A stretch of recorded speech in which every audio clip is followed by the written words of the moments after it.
Okay. Mr. Butcher. Privet Rat.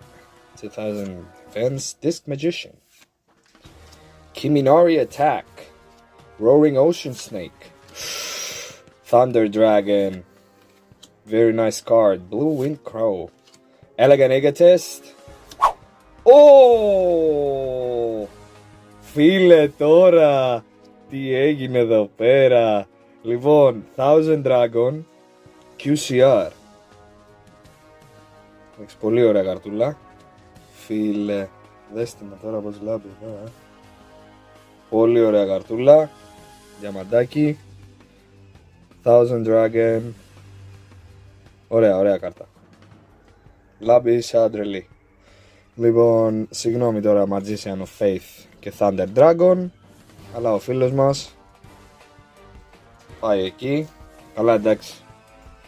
Είναι κόσμημα η καρτούλα πραγματικά. Να το έτσι. Να στριβάρει. Ωραία. Αυτή μας βγήκε. Επόμενο πακετάκι. Ένα hit μέχρι τώρα. Secret Rare. Μια χαρά μας πήγε αυτό. Να δούμε αν θα συνεχίσει. Illusion Faceless Mage.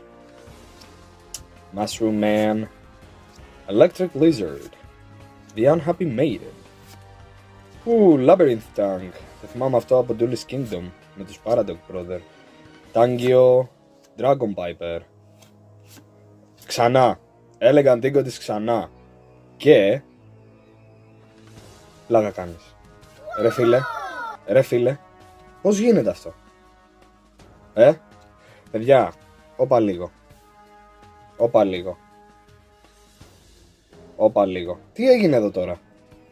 Φίλε, δεν έχει ξαναγίνει αυτό. Βασικά έχει ξαναγίνει. Έχω 4 Gate Guardian που έτυχα 3 Secret Rare μαζί, ένα Chaos Emperor Dragon και 2 Gate Guardian, και τώρα έχω 2 Thousand Dragon. Back to back.